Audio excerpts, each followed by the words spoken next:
Hey guys again सभी का welcome है वाईटी की एडिटोरियल क्लास में। मैं हूं आपका होस्ट अमन। आज सुबह के फर्स्ट एडिटोरियल से क्लास को आगे लेंगे। डीजिंग क्लाइंब इसका टाइटल है। ये आर्टिकल लिखा हुआ है बढ़ता हुआ इन्फ्लेशन कैसे थोड़े वक्त के लिए नीचे आ गया, है ना। फाइनेंशियल आर्टिकल है, बैंक्स और एसएससी के बहुत काम आने वाला है। बहुत सारी फाइनेंशियल टर्म्स भी आपके साथ में डिस्कस करूंगा। ड्यूरिंग द आर्टिकल आप देखेंगे बहुत सारी नई वोकैबुलरी और नए नए ग्रामर रूल्स। सारी वोकैबुलरी और ग्रामर रूल्स आप अप्लाई कर सकते हैं इस क्विज के ऊपर। इसी आर्टिकल के ऊपर बेस्ड जो सारे कॉन्सेप्ट है उन्हीं पे बेस्ड ये वाला क्विज है ना। इसको एक कोशिश जरूर करें। वीडियो के लास्ट में इसका सोल्यूशन आपको लाइव मिलेगा। चलिए शुरू करें, आइए कुछ नया सीखते हैं।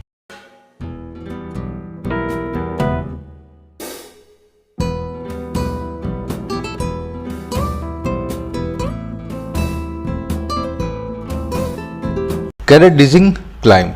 देखिए क्लाइंब का मतलब होता है उछाल, चढ़ना किसी चीज का ऊपर, और डिजिंग का मतलब होता है ऐसी चीज जो आपको डिजीनेस फील करवाए।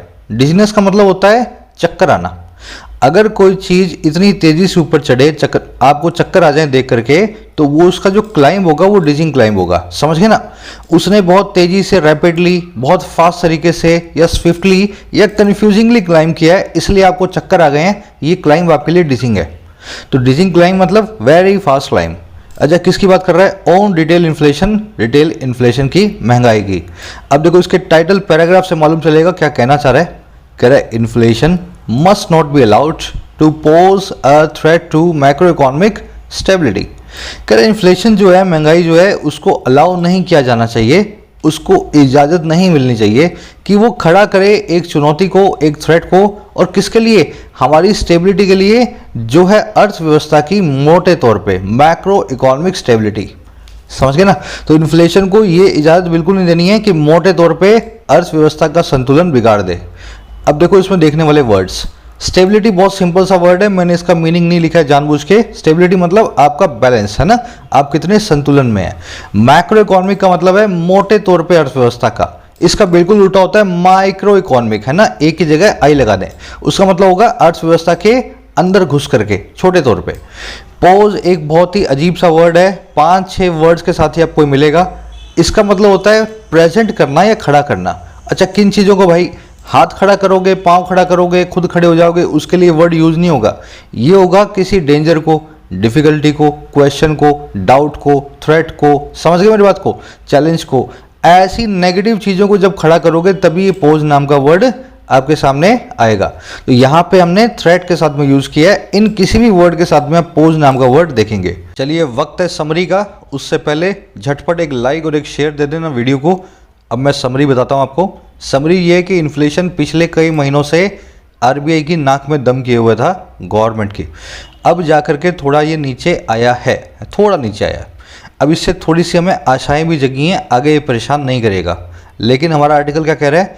कह रहा है ये नीचे आया है, लेकिन आगे नीचे आने के इसके चांसेस कम है, क्योंकि पेट्रोल और डीजल की कीमतें बहुत तेज़ी से बढ़ गई हैं। अब आने वाले टाइम में आप इसको और नीचे आता हुआ नहीं देखेंगे। अब हमें एक ही काम करना है, जहाँ पे रुका हुआ है वहीं पे इसको पकड़ के रखना है, आगे और इसको ऊपर नहीं आने देना है, ताकि स्टेबिलिटी खराब ना हो। अभी जो थोड़ी बहुत आई है, समझ गए। देसी भाषा में 4 लाइनों में इसकी यही समझी है ना। जो नीचे आया है उसको वहीं पे पकड़ के रखो। आज की टोन है कंसर्न, थोड़ा कंसर्न है। आगे इसको लग रहा है कि इन्फ्लेशन नाक में फिर से दम करेगा। That is the tone of the today. शुरू करें। वही चीज़ शुरू करने से पहले देखो इसमें बहुत सारी चीज़ें आएंगी, मैं आपके साथ डिस्कस करूंगा। ये प्रेजेंट पार्टिसिपल है, ये एडजेक्टिव है, ये वर्ब है। आपको कभी कभी बीच में लगेगा कि सर मेरा बेस इतना तैयार नहीं है, आप तो बहुत सारे ग्रामर रूल्स बता रहे हो, लेकिन मैं कैसे लगाऊं उनको? तो उनको लगाने का एक ही तरीका है, आप अपना बेस तैयार कर लें। बेस बनाना बहुत आसान है। आपको सीधे चैनल के होम पेज पे जाना है और कंप्लीट इंग्लिश ग्रामर की प्लेलिस्ट को चलाना शुरू करना है। 35 वीडियोज़ को 2 वीक में पूरा कर लो, आप अपना बेस कर लेंगे तैयार अच्छे से। आज से शुरू करें। इसी के नीचे आपको पेड कंटेंट की 2 प्लेलिस्ट मिलती हैं, आप जानते होंगे। एक में बैंक्स और एक में एसएससी का पेपर आपको सॉल्व करना सिखाता हूं। अगर आप मेंबर हैं तो इनमें वीडियोज़ आ रही हैं लगातार, इनको चेक करते जाएं। और अगर आप मेंबर बनना चाहते हैं, इन वीडियोज़ का फ़ायदा उठाना चाहते हैं, तो ज्वाइन बटन पर प्रेस करके अपना छोटा सा कॉन्ट्रीब्यूशन दे सकते हैं, है ना। इस वीडियो को चलाएंगे, यहाँ आपको बताया गया मेंबरशिप में क्या क्या मिलेगा। चलिए शुरू करने वाला हूँ। कह रहे the latest retail inflation readings should on the face of it offer monetary authorities a fair amount of comfort, given that the consumer price index or CPI rose by 4.06% in January, marking a deceleration for a second straight month to a 16-month low. लंबा sentence, थोड़ा सा डराने वाला sentence है ना, ध्यान से पढ़ना सिंपली। कह रहे जो सबसे नया लेटेस्ट रिटेल इन्फ्लेशन की रीडिंग्स आई है। रीडिंग मतलब मेजरमेंट, इन्फ्लेशन मतलब महंगाई, रिटेल मतलब खुदरा। कह रहे खुदरा महंगाई की, रिटेल इन्फ्लेशन की जो सबसे नई मेजरमेंट आई है उसको ऑफर करना ही चाहिए, शुड ऑफर। अच्छा कैसे करना चाहिए? On the face of it, अपनी सूरत से ही, मतलब इसको देखे, जैसे आप इसको देखेंगे ये आपको ऑफर कर देगी। अच्छा किसको क्या ऑफर करेगी? मॉनेटरी अथॉरिटीज़ को, हमारे देश के पैसा मैनेज करने वाली अथॉरिटीज़ को, जैसे कि आरबीआई है ना। अच्छा उनको क्या ऑफर करेगी? एक फेयर अमाउंट ऑफ कंफर्ट, एक काफ़ी सारा राहत है ना, काफ़ी सारा कंफर्ट। अच्छा क्यों करेगी ऐसा?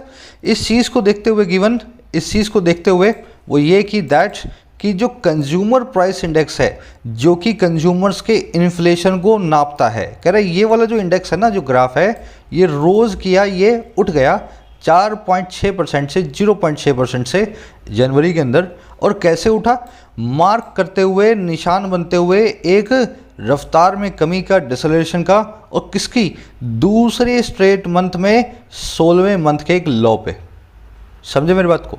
तो कह रहे जो नई नई रिटेल इन्फ्लेशन रीडिंग आई है उसको देखते ही हमारे आरबीआई अथॉरिटी को, मॉनेटरी अथॉरिटीज़ को थोड़ा कंफर्ट दे देना चाहिए इस चीज़ को देखते हुए कि इसी रीडिंग में जो ये इंडेक्स होता है कंज्यूमर प्राइस इंडेक्स, ये रोज़ किया महज 4.06% से जनवरी के अंदर।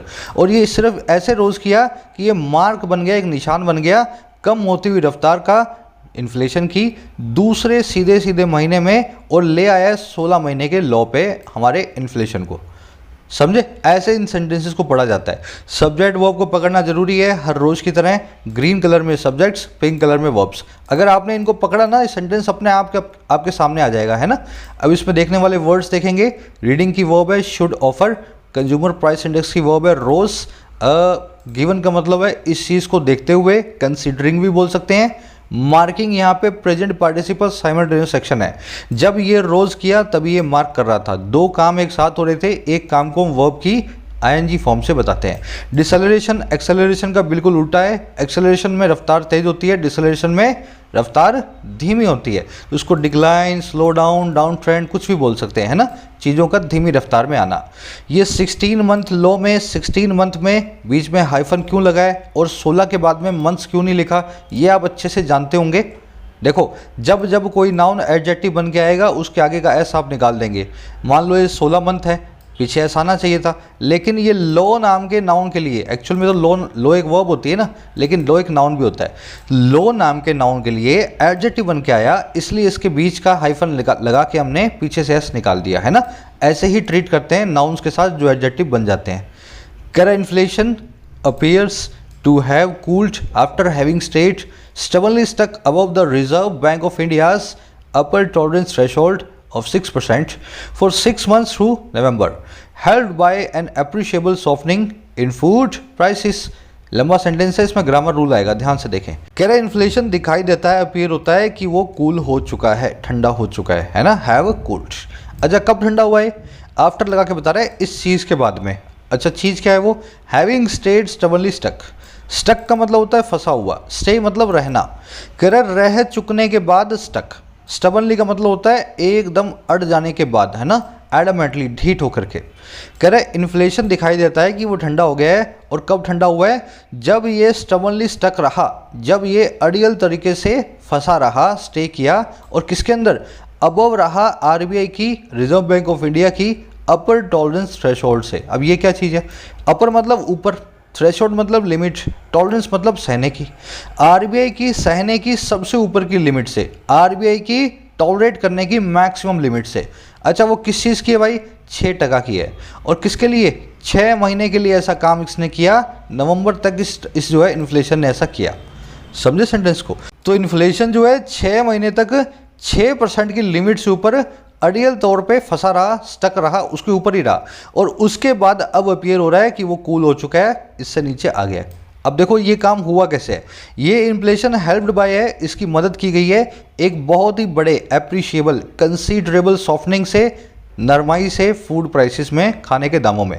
तो चीज़ों के, खाने की चीज़ों के दामों में कमी आई, सॉफ्टनिंग हुई, नरमाई हुई, रिलैक्सेशन हुआ, कम हुए। इसकी वजह से ये इन्फ्लेशन 6 महीने बाद नीचे आ गया, अड़ा हुआ था पहले ऊपर। बना ऐसे सेंटेंस है ना। सब्जेक्ट वर्ब पकड़ो, बाकी सारे वर्ड्स मैं आपको बता देता हूँ। ग्रामर रूल है इसमें बहुत बढ़िया वाला, पहले वर्ड्स देख लो।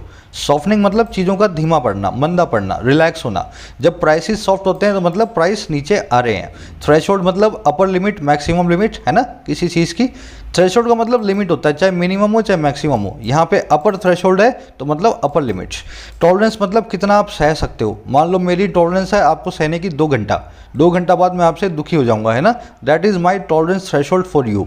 स्टबनली मतलब कोई चीज़ बहुत अड़ियल तरीके से, स्टबन तरीके से कुछ काम करे, एडमेंटली करे, एकदम अड़ जाए।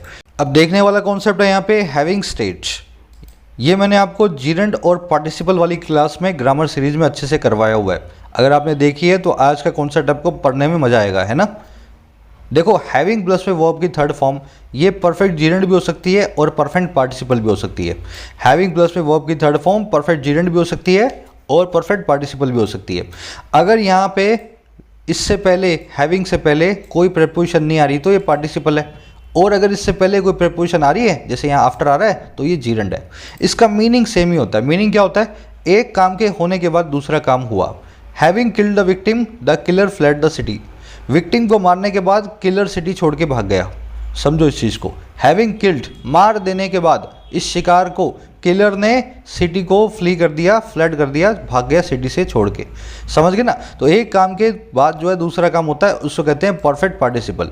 अब इसमें कुछ पेंच है, इसी में से क्वेश्चन बनते हैं अच्छे अच्छे। ये तो आपने बेसिक अपना बना लिया। सबसे पहली चीज़ क्या, जो ये परफेक्ट पार्टिसिपल का सब्जेक्ट होगा वही मेन क्लोज का सब्जेक्ट होगा। भाई सिटी को किसने फ्ली किया? किलर ने। सब्जेक्ट कौन है? किलर। अगर किलर तुम्हारा सब्जेक्ट है ना, तो किल भी किलर नहीं किया है। समझ गए ना। इस किल नाम की वर्ब का जो डूअर है वो आपका सब्जेक्ट ही होगा। पहला रूल तो ये। दूसरा रूल क्या, यहाँ देखो। Having fined for no reason I was enraged at the policeman. Fine किए जाने के बाद, दंड लगाए जाने के बाद, बिना किसी कारण के मैं बड़ा गुस्सा था पुलिस वाले से।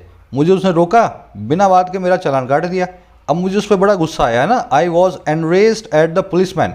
अब देखो इसमें छोटी सी गड़बड़ है। क्या गड़बड़ है भाई? फाइन का मतलब है फाइन करना, आई है इसका सब्जेक्ट। अगर मेरा रूल नंबर 1 चलाऊं मैं, तो इसी सब्जेक्ट को ही फाइन करना है। देखो किलर ने किल किया था, वैसे ही सब्जेक्ट ही फाइन करेगा। अरे मैं तो फाइन हुआ हूं, मैंने थोड़ा ना फाइन किया है, मैंने थोड़ा ना चालान काटा किसी का। हैविंग फाइन का मतलब है मैंने किसी का चालान काट दिया। ये तो बात गलत हो गई। अब मतलब यहाँ पे परफेक्ट का भी पैसिव चाहिए। अब पैसिव लगाने का सीधा सा तरीका है, बीच में बिल लगा दो। समझ गए ना। रूल नंबर 2 ये। आपको जैसे ही पता लगे सब्जेक्ट जो है वो काम नहीं कर रहा है बल्कि उसके ऊपर काम हो रहा है, उस केस में आप बीच में बिन को फिट करेंगे ताकि परफेक्ट पार्टिसिपल का पैसिव बनाया जाए। अब ये सेंटेंस बिल्कुल ठीक है। Having been fined for no reason, fine किए जाने के बाद बिना कारण के मैं पुलिस वाले से गुस्सा था। अब देखो रूल नंबर 3, अब ध्यान से देखना। Having been destroyed in the storm the villagers were rebuilding the temple. Storm में डिस्ट्रॉय हो जाने के बाद, स्टॉर्म में तबाह हो जाने के बाद, तूफान के अंदर टेम्पल को फिर से विलेजर्स के द्वारा बिल्ड किया जा रहा था। तो एक टेम्पल था, तूफान में डिस्ट्रॉय हो गया, विलेजर्स ने सोचा चलो इसको बिल्ड करते हैं। ठीक है। अब देखो यहाँ पे टेम्पल खुद डिस्ट्रॉय हुआ है। समझ गए ना। बिल लगा है ना, तो टेम्पल के ऊपर काम हुआ है, ये तो ठीक है। देखने वाली चीज़ क्या है, सब्जेक्ट कौन है? सब्जेक्ट है विलेजर्स। अगर मैं उस हिसाब से चलूँ तो विलेजर्स डिस्ट्रॉय हो गए इस स्टॉर्म के अंदर। स्टॉर्म में डिस्ट्रॉय तो टेम्पल हुआ था, मतलब सब्जेक्ट आपका टेम्पल होना चाहिए। अब इसका सीधा सा तरीका क्या है, इसको पैसिव में चेंज कर दो। तो मैं लिखूंगा the temple was being rebuilt by the villagers. Clear है? समझ गए? सिंपल तरीके से बता रहा हूं। अगर तुम्हारा सब्जेक्ट ही तुम्हारा डूअर होगा, इस डिस्ट्रॉय वर्ब का मतलब रिसीवर होगा, तो उस केस में टेम्पल को सब्जेक्ट बनाओ, ना कि विलेजर्स को सब्जेक्ट बनाओ। विलेजर्स तूफान में तबाह नहीं हुए हैं, है ना। चलो देखो इसमें 3-4 चीज़ें आ गई। परफेक्ट जेरेंड आ गया, पार्टिसिपल आ गया, साथ में मैंने एक्टिव पैसिव भी ले लिया। तो कन्फ्यूज मत होना, ये मत सोचना सर बहुत एडवांस्ड है। आ चुका है सब ग्रामर सीरीज में, सब कुछ तुम्हारे को पहले करवा चुका हूँ, अब रिपीट करवा रहा हूँ, है ना। चलो, करें specifically the consumer food price index reflected a gain of mere 1.89% last month as vegetable prices saw a disinflation of 15.8% and cereal prices ease considerably for second month in the wake of kharif crop arrivals. कह रहे हैं खास तौर पे specifically जो consumer food price index है वो reflect करता था एक गेन को, एक जो है बढ़त को, और खाली खाली कितनी, इतने परसेंट की पिछले महीने। कह रहे कैसे हुआ ये काम, क्योंकि जो वेजिटेबल प्राइसेस थे उन्होंने देखा एक डिसइन्फ्लेशन को। डिसइन्फ्लेशन क्या होता है? इन्फ्लेशन की रफ्तार में कमी आना। मैं अभी तीनों वर्ड आपको समझाऊंगा, क्योंकि वेजिटेबल प्राइसेस के इन्फ्लेशन की, महंगाई की रफ्तार में थोड़ी कमी आई और वो थी 15.8% की। और अनाज के दामों में सीरियल प्राइसेस भी ईज हो गए, कम हो गए बहुत ज़्यादा, कंसीडरेबली दूसरे मंथ में। और कब? इन the wake of kharif crop arrivals, kharif crop arrivals के होने के बाद। तो खरीफ क्रॉप जो है उस जो वो आ गई अपने पास, अनाज जो आ गया उसका, उसकी वेक में, उसके पीछे पीछे इसके प्राइस भी कम हो गए सीरियल्स के। समझ गए ना? देखने वाली चीज़ें, सब्जेक्ट वर्ब आप मैच करें, इंडेक्स की वर्ब ये, प्राइसेस की वर्ब ये, प्राइसेस की वर्ब ईस्ट। डिसइन्फ्लेशन का मतलब होता है, देखो इन्फ्लेशन मतलब महंगाई, चीज़ों के दाम बढ़ना। डिफ्लेशन मतलब महंगाई का बिल्कुल उल्टा, चीज़ों के दाम घटना। ये भी किसी किसी कंट्री में होता है, हर साल चीज़ें और सस्ती हो जाती हैं ना, ये भी खराब होता है इकॉनमी के लिए। ये होता है तीसरा डिसइन्फ्लेशन, चीज़ों के दाम बढ़ना तो सही लेकिन पहले जैसी रफ्तार से नहीं, पहले से आधी से भी कम रफ्तार से, ऐसा समझो। समझ गए ना? इन्फ्लेशन का धीमा रफ्तार कहलाता है डिसइन्फ्लेशन। ये तीनों कॉन्सेप्ट हैं, अलग अलग हैं। चलिए आगे बढ़ते हैं। इन द वेक ऑफ आप जानते हैं पीछे पीछे किसी चीज़ के, आफ्टर है ना, फॉलोइंग। करे the RBI in its monetary policy statement this month cited the bumper kharif crop, rising prospects of a good rabi harvest, larger winter arrivals of key vegetables and softer egg and poultry demand on avian flu factors as factors that augured well for the months ahead। कह रहा RBI ने कुछ काम किया। क्या काम किया भाई? आरबीआई ने हवाला दिया, साइट किया। और कहाँ पे? इसकी मॉनेटरी पॉलिसी स्टेटमेंट में इस महीने की। तो ये हर महीने एक स्टेटमेंट देता है मॉनेटरी पॉलिसी की, उसमें इसने साइड कर दिया, इसने सबके सामने रखा, हवाला दिया। किन चीज़ों का भाई? पहली चीज़ है बम्पर खरीफ क्रॉप, खरीफ की बहुत बड़ी क्रॉप। अच्छा, और किस चीज़ का? Rising prospects of a good rabi harvest, बढ़ती हुई संभावनाएं एक अच्छी रबी की फसल की कटाई की, है ना। रबी की कटाई बहुत अच्छी होने वाली है, ऐसी जो प्रोस्पेक्ट्स हैं, संभावनाएं हैं, लाइकलीहुड है, बढ़ते जा रहे हैं। तो आरबीआई हवाला देता कि पहला कह रहा है कि खरीफ बहुत अच्छी हुई है और रबी की होने की बहुत अच्छी संभावनाएं हैं। अच्छा, और तीसरी चीज़ कौन सी? लार्जर विंटर अराइवल्स ऑफ की वेजिटेबल्स, जो विंटर में की वेजिटेबल्स का अराइवल हुआ है लार्ज क्वांटिटी में, बहुत बड़ी बड़ी अच्छी अच्छी वेजिटेबल सब्जियां जो हैं इन सर्दियों में बहुत अच्छी मात्रा में बाज़ारों में आई हैं। और चौथी चीज़ कौन सी? कम होते हुए एग और पोल्ट्री की डिमांड को, है ना, अंडों की और जो है मीट की या चिकन की डिमांड को। और किस वजह से? एवियन फ्लू फियर्स की वजह से, है ना, बर्ड फ्लू की डर की वजह से। कह रहा आरबीआई ने हवाला दिया इन चारों चीज़ों का, और कैसे? उन चीज़ों के तौर पे, फैक्टर्स के तौर पे जो अच्छे से प्रिडिक्ट करते हैं, ओवरवेल करते हैं आने वाले मंथ्स के लिए, अहेड, आगे।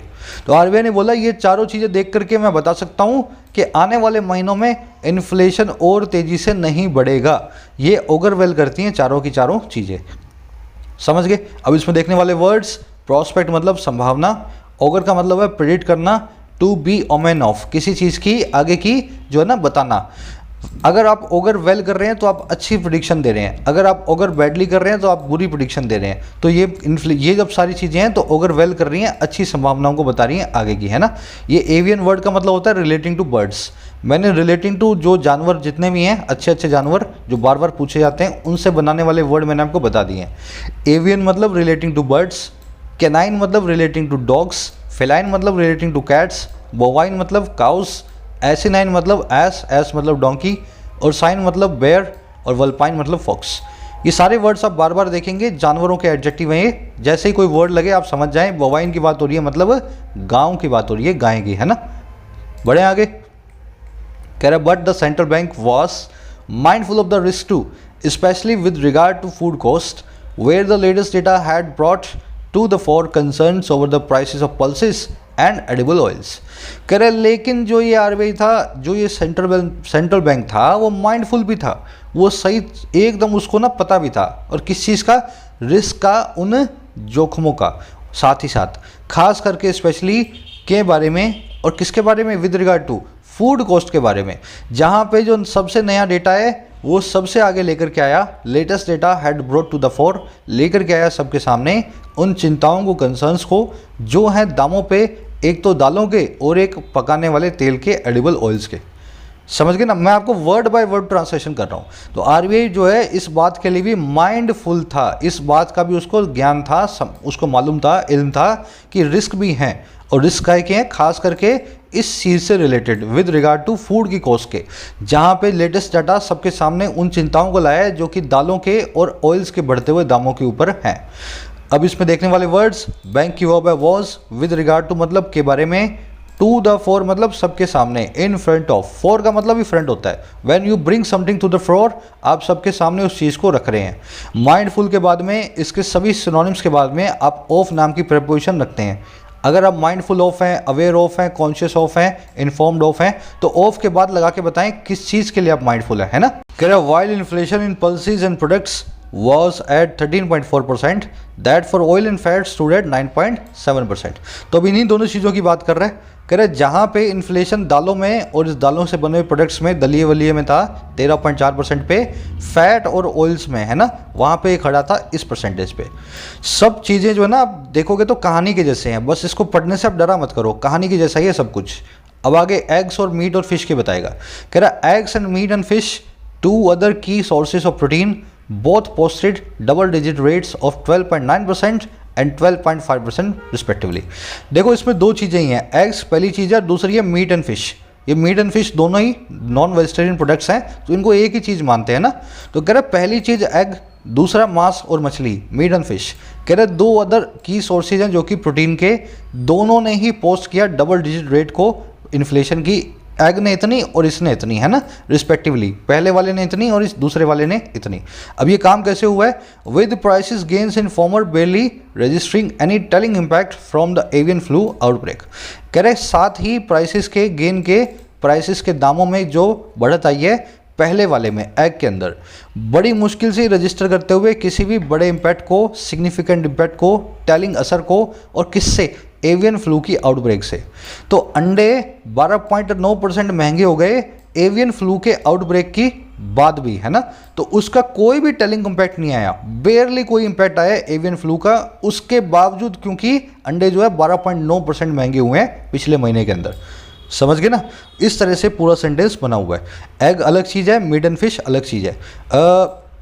इसमें और कुछ देखने वाला है नहीं, टेलिंग मैंने आपको बता दिया, बहुत ही सिग्निफिकेंट हो, सॉलिड हो, की मतलब महत्वपूर्ण, इंपॉर्टेंट।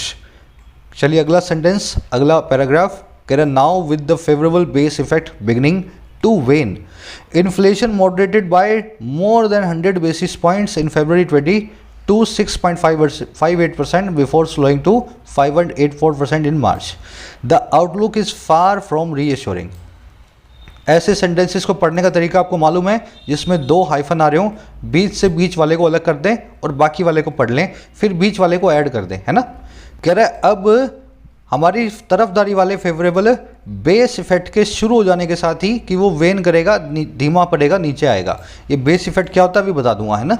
कह रहे इस बेस इफेक्ट के धीमा पड़ने के शुरू हो जाने के साथ ही, है ना।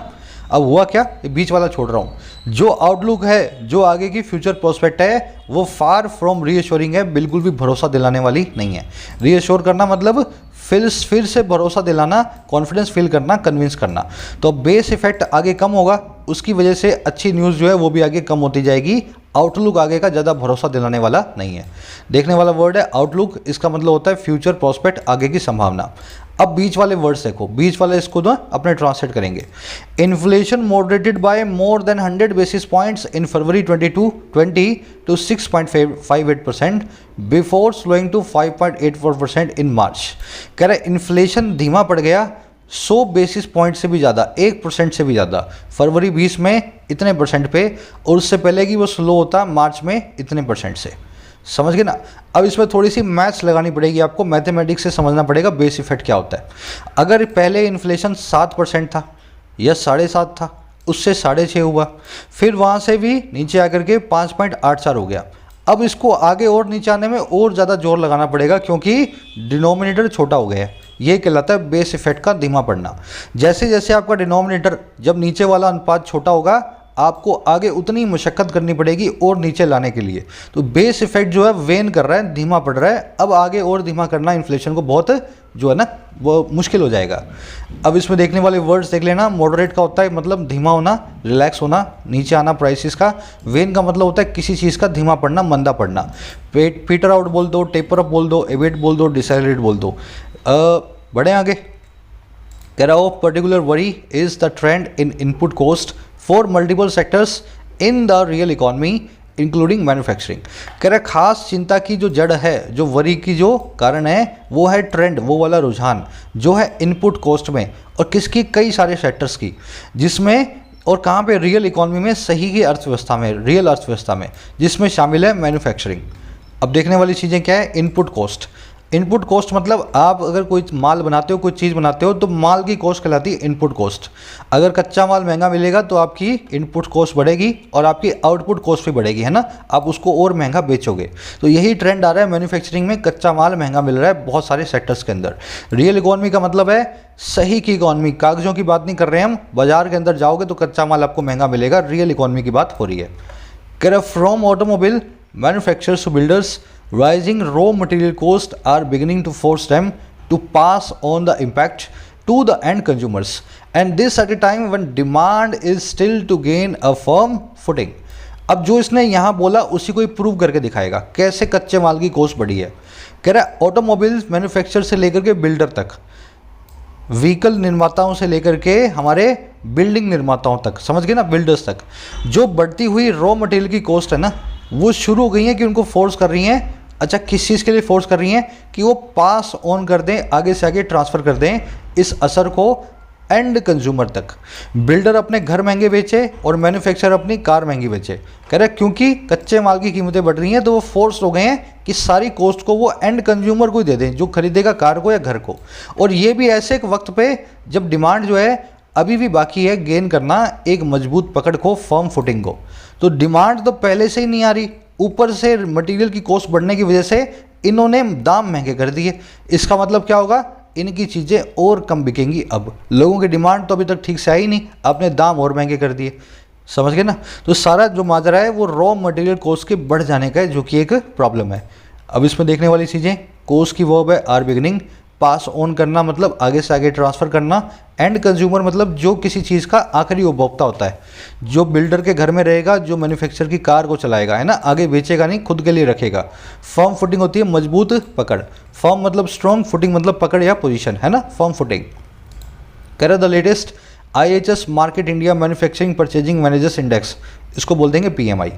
कह रहे ये जो PMI नाम की जो बला है, ये जो लंबा से इसका नाम है, कह रहा है ये 0.2 करता है, 0.2 the sharpest increase in purchasing cost for more than 2 years as a lingering supply side squeeze fanned inflationary pressures and manufacturers raise their products prices at fastest pace in over year.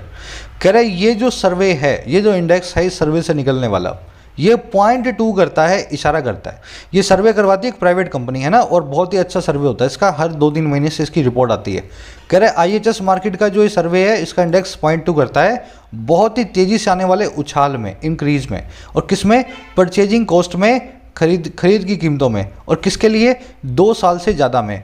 अच्छा, ये क्यों हुआ, इसलिए हुआ क्योंकि जो एक लगातार बनी हुई लिंगरिंग सप्लाई साइड का जो स्क्वीज है, सप्लाई साइड की तरफ से जो प्रेशर है, और कह रहे इस प्रेशर ने ही फैन कर दिया, भड़का दिया इन्फ्लेशन के प्रेशर को, महंगाई के दबाव को, और मैन्युफैक्चरर्स ने रेज कर दिया उनके प्रोडक्ट के प्राइसेस को फास्टेस्ट पेस में, सबसे ज़्यादा रफ्तार में, 1 साल से ज़्यादा के अंदर।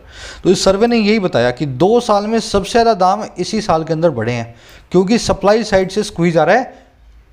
कार निर्माता सही से कारें नहीं बना पा रहे हैं बहुत सारी, क्योंकि उनके पास मटेरियल नहीं है या उनके पास लेबर नहीं है।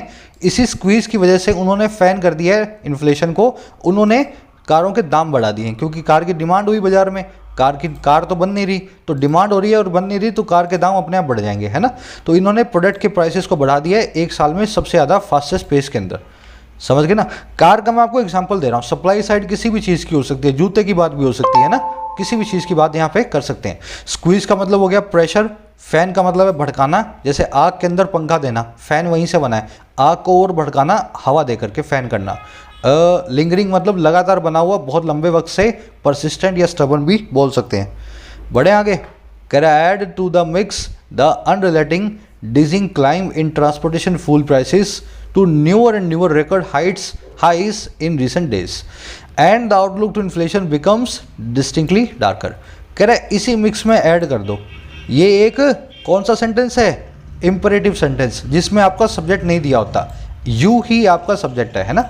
कह रहा है इसी मिक्स में, इसी ऊपर वाली सब चीज़ों में जोड़ दो, ऐड कर दो। और किसको? उस उछाल को जो अनरिलेंटिंग है और डिजिंग है। डिजिंग मैंने आपको बता दिया ना, चकरा देने वाली बहुत तेज़ी से। अनरिलेंटिंग मतलब जो लगातार हो रही है, रेलेंटलेस है, थक ही नहीं रही है ना, टायरलेस है। कह रहा है इसी ऊपर वाली चीज़ों में जोड़ दो इस ना थकने वाली और चकरा देने वाले क्लाइम को ट्रांसपोर्टेशन की फ्यूल प्राइसेस में।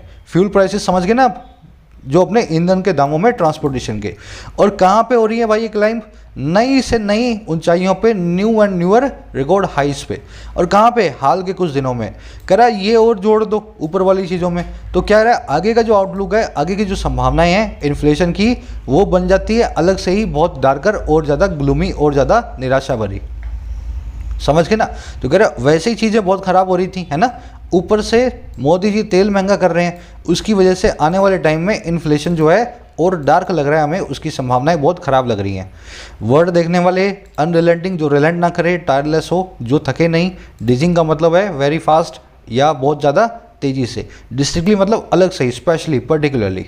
आगे कह रहे हैं diesel the main fuel for freight carriage has now exceeded ₹80 पर litre and is bound to feed into prices of almost everything being transported across distances। कह रहे डीजल जो है मेन फ्यूल जो है फ्रेट कैरेज का, सामान के माल के ढोने का सबसे बड़ा फ्यूल जो है, सबसे मेन फ्यूल जो है डीजल ही होता है ना। कह रहा है वो एक्सीड कर गया 80 पर लीटर से ज़्यादा। और अब वो बाउंड है, अब वो पक्का है कि वो फीड इनटू करेगा, वो कंट्रीब्यूट करेगा दामों में ऑलमोस्ट हर चीज़ के जो ट्रांसपोर्ट हो रही है डिस्टेंसेस तक, दूर दूर तक। अब कहाँ से कहाँ? From fresh produce to intermediate and finish industrial goods. Fresh produce से लेकर के ऐसी चीज़ें जो अभी अभी बनी गई हैं, जैसे कि कोई दूध है, कोई छाछ है ना, फल सब्जियां हैं, वहाँ से लेकर के इंटरमीडिएट और फिनिश इंडस्ट्रियल गुड्स तक, है ना, बनी हुई कारों तक, मोटरसाइकिल तक। तो कह रहे हैं अब सब चीज़ों में डीजल अपना फीड इनटू करेगा, कंट्रीब्यूट करेगा उनके दामों के अंदर। समझ गए? फीड इनटू करना, कंट्रीब्यूट करना, डीजल की दो वर्ब है, has now exceeded and is bound. Freight carriage मतलब माल ढोने वाली चीज़ें, है ना, जिनके अंदर आप फ्रेट रख के ले जाते हैं, ढुलाई करते हैं सामान की। समझ गए?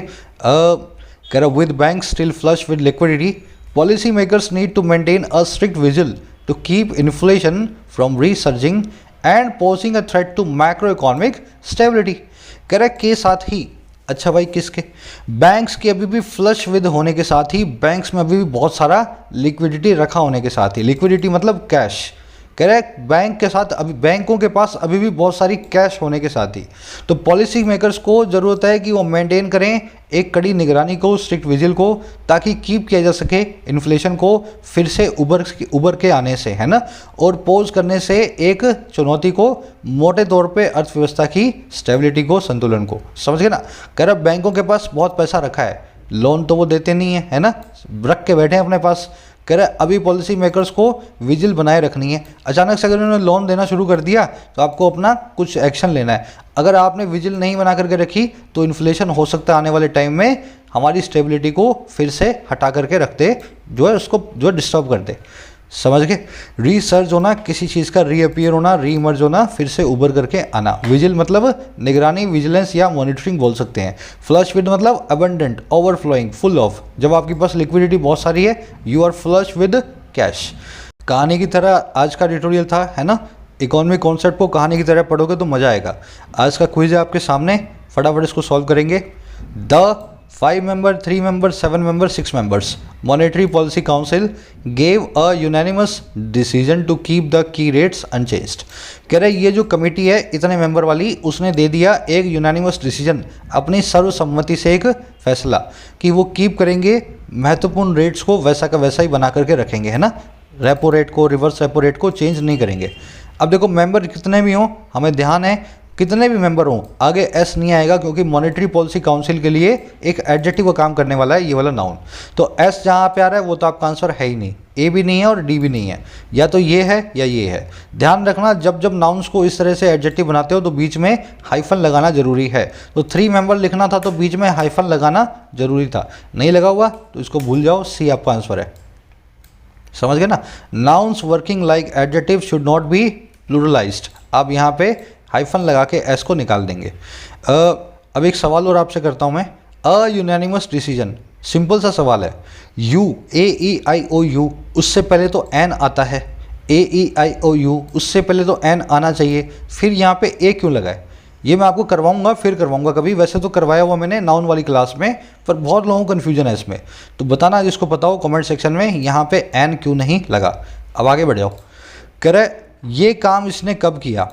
Having considering, having been considered, having considered, having been considering. कह रहे इस चीज़ को कंसीडर करने के बाद, और किसको? बढ़ती हुई इन्फ्लेशन को, और even though it was mindful dash liquidity crunch in the market. इतना ही पढ़ लो। कह रहे इन्फ्लेशन के राइजिंग इन्फ्लेशन को जो है कंसीडर करने के बाद ही कमेटी ने ये फैसला लिया। अब देखो ये काम हुआ है, एक काम होने के बाद दूसरा काम, हम यूज़ करेंगे हैविंग प्लस में वर्ब की थर्ड फॉर्म को। अच्छा, हैविंग प्लस में वर्ब की थर्ड फॉर्म बताती है परफेक्ट पार्टिसिपल एक्टिव को, और हमें उसी की ज़रूरत है। मॉनेटरी पॉलिसी काउंसिल ही कंसीडर करेगी, समझ रहे हो मेरी बात को? हैविंग प्लस में वर्ब की थर्ड फॉर्म ही लगेगी। बाकी के ऑप्शन देखो क्या लगा हुआ उनमें, हैविंग बीन कंसीडर्ड। यहाँ पे मॉनेटरी पॉलिसी कमेटी खुद कंसीडर हो जाती, पैसिव तो बनाना नहीं है। हैविंग कंसीडरिंग कुछ होता नहीं है, वहाँ पे वर्ब की थर्ड फॉर्म आती है हैविंग के बाद, और हैविंग बीन कंसीडरिंग भी नहीं होता। यहाँ पे तो आपने वर्ब ही बना दिया इसको, ना कि पार्टिसिपल। ये तो बना दिया आपने प्रेजेंट परफेक्ट कंटिन्यूअस टेंस, वो थोड़ा ना बनाना है ना। तो हमें यहाँ पे हैविंग प्लस V3 यूज़ करना है, पर पार्ट जो है परफेक्ट पार्टिसिपल को यहाँ पे, समझ गए ना। सी वाले में किसी को कन्फ्यूजन हो सकती है, बाकियों में नहीं होगी। सी इसलिए नहीं लगेगा क्योंकि मॉनेटरी पॉलिसी काउंसिल के ऊपर कुछ काम नहीं होने वाला, वो करने वाली है। अब देखो, हालांकि ये माइंडफुल थी, इसको मालूम था लिक्विडिटी क्रंच का मार्केट में।